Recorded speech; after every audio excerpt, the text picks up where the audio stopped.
One of our tasks is to learn about our deep past that is sometimes concealed in ruins and remnants of old civilizations.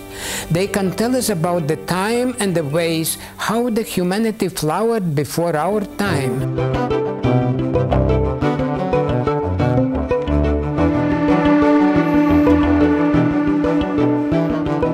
Searching for human genetic rivers, very frequently we cannot find where they are, and yet we can reach a place like in Machu Picchu here, where the human greatness left behind a culture, a civilization, a consciousness that is part and parcel of the great flow of human genetic rivers. It is our task to ask for them. It is our task to explore what they represent to us today. And as much as they are ruins, they are also a living memory, or a memory that we can extract from that what they have left behind.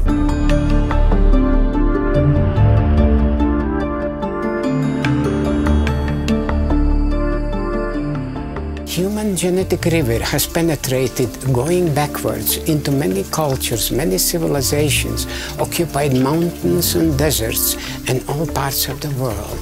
In Machu Picchu, in the strength of this particular place, there have been marvels that the human genetic river has accomplished.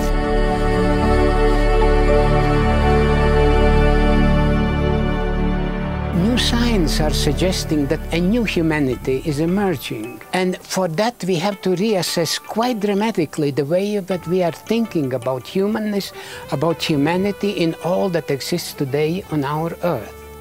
And it seems that there are two great rivers that we can identify in today's world. One is the human genetic river, and the second is the river of human consciousness. Both of them are weaving and coming together, and all are precipitated in each individual person. And with that, we have to go into the future.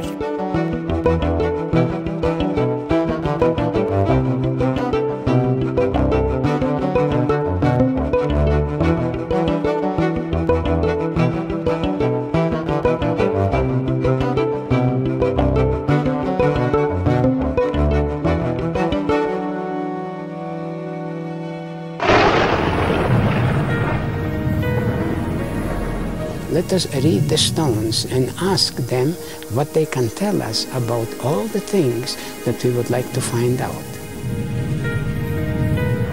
A particular stone that we find in Picchu in Peru, several cultures seemingly that have been mixing together.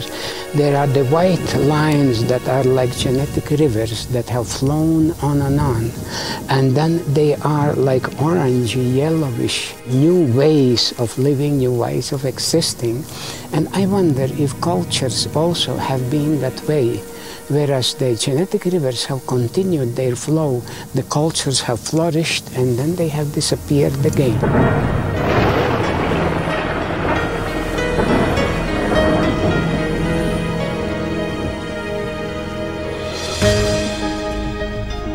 How many human genetic rivers have flown through these temples, through these old fortresses of the Inca?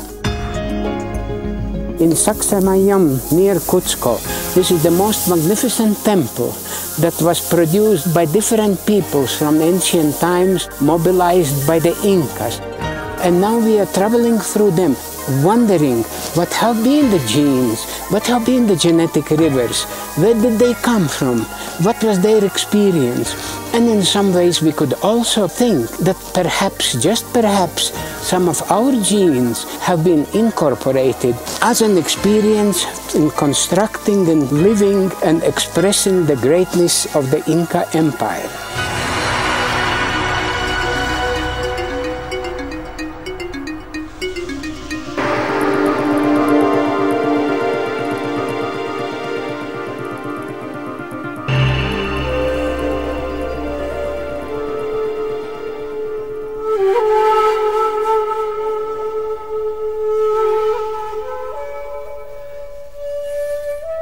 In the archaeological site of Chinchero, Peru, we found a magnificent example where the Inca tradition is mixed with the Spanish tradition.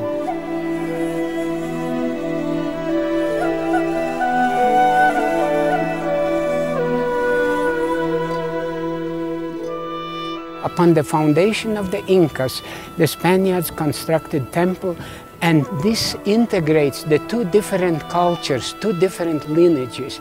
The tradition of the genetic rivers of Incas and the genetic river of the Spaniards.